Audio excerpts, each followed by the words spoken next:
La batalla de Inglaterra, el duelo aéreo que salvó a la civilización de la tiranía. Europa se había rendido, París cayó, Holanda y Bélgica, barridas. En el verano de 1940, la fortaleza Europa era una pesadilla para el Tercer Reich. Y solo una isla se interponía, Gran Bretaña. La Royal Air Force estaba superada en número, al límite del colapso. ¿Qué harías si el destino de la libertad mundial dependiera de unos pocos pilotos enfrentados a la máquina de guerra más temible de la historia? ¿Y si esa lucha no fuera solo por la victoria, sino por la supervivencia de la civilización occidental? Prepárense. Esto no es solo una batalla. Es el duelo aéreo que cambió el destino del mundo. ¿Cómo logró una victoria improbable el pueblo británico solo y acorralado? En los próximos minutos desvelaremos la historia que redefinió la palabra coraje. Episodio 1. Operación León Marino. Tras la humillante rendición de Francia, la moral en Londres estaba hundida. La evacuación de Dunkerque, aunque un milagro de rescate, había dejado al ejército británico sin equipo pesado. El alto mando alemán, eufórico por sus victorias relámpago, Blitzkrieg, vio a Gran Bretaña como el último obstáculo antes de dominar Europa. Su siguiente paso, la Operación León Marino, la invasión anfibia a través del Canal de la Mancha. Pero había un problema. El Canal de la Mancha no era solo agua, era territorio de la Royal Navy, la marina más poderosa del mundo. Para que la invasión fuera viable, Hitler necesitaba una supremacía aérea total. El mariscal Hermann Göring, jefe de la Luftwaffe, la Fuerza Aérea Alemana, se jactó ante su Führer. La RAF será barrida del cielo en 4 semanas. La estrategia alemana se basaba en la superioridad numérica y en la experiencia de sus pilotos, fogueados en España y Polonia. Primero, destruirían los convoyes navales en el canal. Luego aniquilarían los aeródromos, las bases de radar y las fábricas de aviones de la RAF. Una vez que la RAF estuviera cegada, paralizada y en tierra, la invasión sería un paseo. Gran Bretaña estaba acorralada, pero no indefensa. Su defensa se basaba en la tenaz voluntad de Winston Churchill y en 2 pilares tecnológicos y estratégicos. 1. El sistema Dowding, el gran sistema. Liderado por el mariscal del aire Hugh Dowding, este sistema era revolucionario. Combinaba una red de radares Chain Home a lo largo de la costa con un sistema centralizado de control y comunicación. Los radares detectaban la formación enemiga. La información se pasaba a los centros de mando subterráneos, y desde allí los controladores dirigían a los cazas, Spitfires y Hurricanes hacia el punto exacto de intercepción. Esto significaba que la RAF no tenía que mantener patrullas constantes, conservando combustible y a sus preciados pilotos. 2. Los aviones. El Hurricane, robusto y confiable, era el caballo de batalla, responsable de la mayoría de los derribos.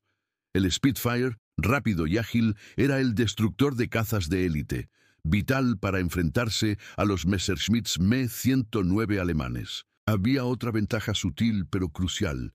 Los pilotos de la RAF, derribados sobre territorio británico, a menudo sobrevivían, eran recogidos y podían volver a volar en pocas horas o días. Los pilotos alemanes derribados sobre Gran Bretaña eran hechos prisioneros. Cada pérdida para Alemania era permanente, el choque de trenes era inevitable. Pero ¿quiénes eran realmente los pocos que sostenían los cielos? ¿Y cómo pudo una red de torres de radio, supuestamente frágil, convertirse en el arma secreta más efectiva de la Segunda Guerra Mundial? Episodio 2. El Día del Águila. Los primeros enfrentamientos tuvieron lugar sobre el Canal de la Mancha. La Luftwaffe atacaba los convoyes británicos para atraer y desgastar a la RAF. Los resultados fueron mixtos. Los británicos perdían barcos, pero demostraban que sus defensas aéreas eran más férreas de lo que Göring había predicho. La Luftwaffe aún no había tocado la médula de la defensa británica. El 13 de agosto marcó el inicio formal de la ofensiva masiva. Este fue el día en que la Luftwaffe lanzó su ataque total contra los centros neurálgicos de la RAF, las estaciones de radar, los aeródromos y las bases de control. El objetivo era simple: paralizar el sistema Dowding y destruir los cazas en tierra. La lucha que siguió fue la más intensa jamás vista. La Luftwaffe, volando en formaciones masivas de bombarderos escoltados por cazas, inundaba el espacio aéreo británico. Los héroes de la RAF, el mando de caza de la RAF, los pocos de Churchill, luchaba desesperadamente. En esta fase, los pilotos de Spitfire se concentraban en los cazas de escolta, mientras que los Hurricane se lanzaban contra las lentas formaciones de bombarderos, como los Dornier DO-17 y los Heinkel I-111. Los pilotos, muchos de ellos jóvenes de 19 o 20 años, y un número crucial de polacos, checos y canadienses, volaban hasta 7 misiones al día.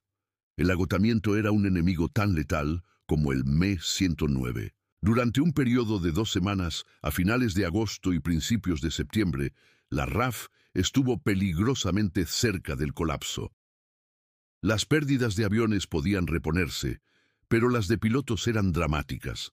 El entrenamiento acelerado significaba que algunos nuevos reclutas tenían menos de 10 horas de vuelo en caza antes de enfrentarse a veteranos alemanes. Los aeródromos en el sureste de Inglaterra estaban devastados.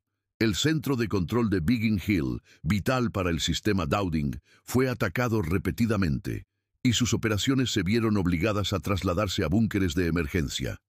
La presión sobre Dowding era inmensa. Se le criticó por no enviar más escuadrones a la vez, por ser demasiado cauteloso con sus reservas. Pero su genio residía en saber que solo tenía que resistir. Su estrategia no era ganar batallas aéreas individuales, sino preservar su fuerza de combate. Él sabía que el tiempo jugaba a favor de quien pudiera resistir una semana más. La RAF estaba al borde de la quiebra. Unos pocos días más de ataque concentrado a los aeródromos y la Luftwaffe habría logrado su objetivo. ¿Qué sucedió entonces para que Hitler y Göring cometieran el error estratégico más costoso de toda la batalla de Inglaterra? Episodio 3. El error fatal de Hitler y el Blitz. A finales de agosto la moral alemana estaba frustrada. No podían terminar de aniquilar a la RAF, que misteriosamente seguía apareciendo. La historia dio un giro inesperado el 24 de agosto. Un grupo de bombarderos alemanes que se dirigía a unas terminales petrolíferas en el estuario del Támesis se desvió por error y bombardeó un suburbio de Londres. Aunque el bombardeo fue accidental, Churchill no dudó. Ordenó la represalia inmediata, un bombardeo simbólico pero real sobre Berlín. Fue un golpe en el orgullo del Tercer Reich. El alto mando se puso furioso. Había prometido a los alemanes que ninguna bomba caería sobre suelo alemán. En un acto de orgullo herido y venganza emocional, Hitler cambió el objetivo de la Luftwaffe. La destrucción de los aeródromos se detuvo y se ordenó el bombardeo masivo de ciudades británicas, principalmente Londres. Este nuevo objetivo se conoció como el Blitz.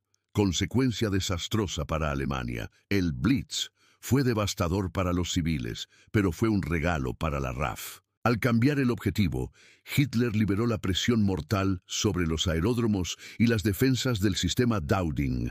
Los pilotos de caza pudieron descansar, los aeródromos pudieron repararse y los aviones dañados pudieron volver al servicio. El objetivo de el Blitz, el objetivo de Göring, era hundir la moral de la población británica y forzar una rendición por terror. El Blitz duró meses. Londres ardió. Ciudades como Coventry fueron pulverizadas. Más de 40.000 civiles murieron. Pero, lejos de quebrar la moral, el bombardeo indiscriminado unificó al pueblo británico. La gente se refugiaba en el metro, cavaba trincheras en sus jardines y se unía en la adversidad bajo el famoso lema "Keep calm and carry on". Mantén la calma y sigue adelante. La tiranía alemana había subestimado la tenacidad británica. Con los objetivos ya cambiados, la batalla culminaría en un día épico. ¿Cuál fue la fecha exacta que se considera el día de la decisión? Y cómo su fracaso selló de facto la primera gran derrota de Hitler. Episodio 4. El día que la Luftwaffe se rompió. Para la Luftwaffe, el tiempo se agotaba. El clima del Canal de la Mancha se deterioraba. haciendo la invasión inminente o imposible, según el mes. El 15 de septiembre de 1940, Göring lanzó la ofensiva más grande y concentrada de toda la batalla, dirigida directamente a Londres, esperando atraer y finalmente aniquilar a la RAF. Cientos de bombarderos y cazas alemanes cruzaron el canal, listos para la aniquilación de la capital. Gracias al sistema Dowding y a los radares reparados, la RAF estaba esperándolos. Todos los escuadrones disponibles fueron enviados. El cielo sobre el sureste de Inglaterra se convirtió en una masa de humo, fuego y metal. Fue la prueba de fuego de la RAF. La intensidad de la lucha fue tal que los pilotos alemanes informaron que se enfrentaban a fuerzas numéricamente superiores gracias a que la RAF lanzaba escuadrones a tiempo, dando la impresión de más fuerza. La RAF logró infligir pérdidas inaceptables a las formaciones de bombarderos alemanes. La Luftwaffe fue destrozada. Al final de ese día, la Luftwaffe había perdido una cantidad crítica de aviones y tripulaciones experimentadas. El Tercer Reich, viendo el fracaso en la consecución de la superioridad aérea y el riesgo de una invasión sin cobertura, tomó la decisión inevitable. El 17 de septiembre pospuso indefinidamente la Operación León Marino. El 15 de septiembre es considerado por muchos como el día de la victoria de la batalla de Inglaterra. Aunque el Blitz continuaría durante meses, el objetivo estratégico de la Luftwaffe, destruir la RAF para una invasión, había fracasado. La victoria no fue solo un triunfo militar, sino un triunfo moral. Unas semanas antes, Churchill había inmortalizado a los héroes de la RAF con una frase que resonaría a través de la historia. Nunca en el campo del conflicto humano tantos debieron tanto a tan pocos. La batalla de Inglaterra salvó a Gran Bretaña, pero ¿cómo influyó esta victoria en la estrategia general de la Segunda Guerra Mundial? ¿Y qué legado dejó esta gesta épica en el concepto moderno de la guerra aérea? Conclusión. Épica. El legado de la libertad. La batalla de Inglaterra fue la primera gran derrota estratégica de la Alemania nazi. Por primera vez, el Blitzkrieg fue detenido. Este fracaso obligó al alto mando alemán a cambiar el foco hacia el este, con la Operación Barbarroja, la invasión de la Unión Soviética, dividiendo sus fuerzas y cometiendo el error fatal de luchar en dos frentes. Si Gran Bretaña hubiera caído, Estados Unidos habría perdido su base estratégica más vital para la eventual liberación de Europa. La victoria de la RAF no solo salvó a una isla, salvó el concepto de resistencia y libertad en un mundo que se inclinaba hacia la oscuridad. Fue el punto de inflexión donde se demostró que el fanatismo podía ser derrotado por la combinación de estrategia brillante, superioridad tecnológica, el radar y, sobre todo, un coraje humano indomable. La victoria se basó en la organización de Dowding, la tenacidad de Churchill y el sacrificio de más de 500 pilotos de caza de la RAF, británicos y de las naciones aliadas. Ellos no solo ganaron una batalla aérea, compraron el tiempo necesario para que la causa aliada se reagrupara y finalmente venciera. Su gesta nos recuerda que incluso en la hora más oscura, cuando el mundo entero parece estar en tu contra, la determinación de unos pocos, la voluntad de un pueblo y una causa justa pueden cambiar el destino de la humanidad. La próxima vez que miren al cielo de verano, recuerden a los pocos que se elevaron a la ocasión. Ellos nos dieron la libertad, ellos nos dieron el futuro. Si esta historia te ha fascinado, te invito a seguir explorando los grandes enigmas del pasado. Dale me gusta a este video si te ha gustado el relato y suscríbete a Relatos Históricos para no perderte nuestros próximos viajes en el tiempo. Déjanos un comentario y dinos qué héroe o qué misterio del pasado te gustaría que exploráramos en nuestro próximo video. Nos vemos en el próximo relato. Episodio 3. El error fatal de Hitler y el Blitz. A finales de agosto la moral alemana estaba frustrada. No podían terminar de aniquilar a la RAF, que misteriosamente seguía apareciendo. La historia dio un giro inesperado el 24 de agosto.